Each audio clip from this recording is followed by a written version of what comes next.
دي خريطة مصر اللي اتعلمناها في المدارس، وادي ضيق بيوسع. ممكن نستخدمها علشان نجاوب على السؤال اللي محيرنا، ازاي مصر تطلع من الضيق للوسع؟ في اجابات كتير، انما في 3 حاجات رئيسية من وجهة نظري. اول حاجة احترام الملكية الخاصة اللي ملهاش سقف. ليه؟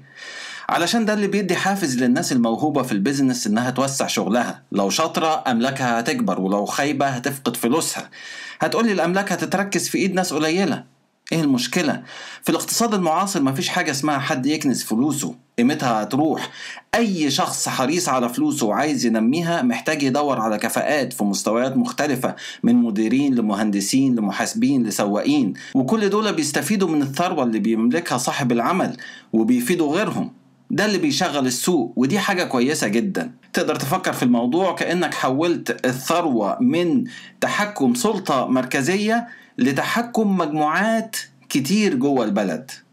طيب مين اللي ممكن يحط سقف لده؟ أول نوع الناس اللي ليها مصلحة في السلطة المركزية، بيستفيدوا منها سواء سياسيا أو اقتصاديا. طول ما أنت متحكم في الثروة هتتحكم في السلطة، لكن لو بقى في أكتر من مركز للثروة السلطة هتتوزع طبيعي. الديمقراطية في العالم كله نشأت بالشكل ده. علشان كده النوع التاني اللي بيحط سقف للملكية الخاصة مش مفهوم أبدا بالنسبة لي. دول قوة سياسية بتقول إنها بتطالب بالديمقراطية. طيب إزاي؟ لو الثروة تركزت في إيد سلطة مركزية بتتحكم في مصالح الناس، أكيد السلطة السياسية هتبقى في إيدها.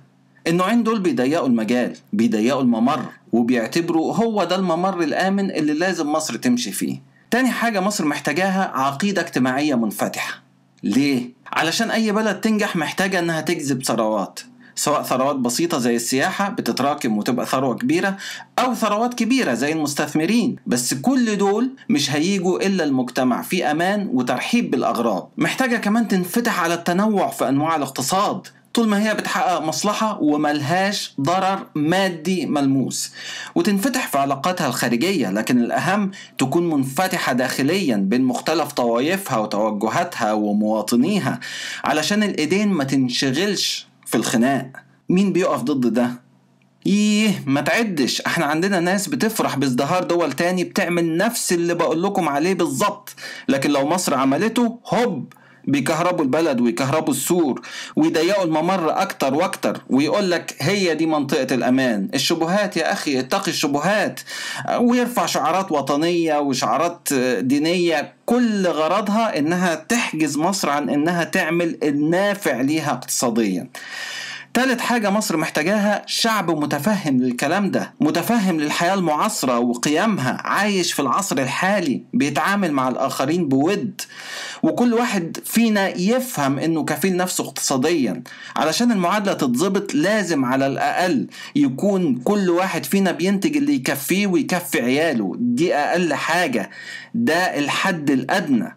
إنما لو شعب كسول بيحب يسمع اللي يريحه، حتى لو كان اللي بيريحه ده بيضره، هيتحشر في الممر الضيق، ممر الأمان، ويفضل يردد في شعارات ولا ليها 60,000 لازمة.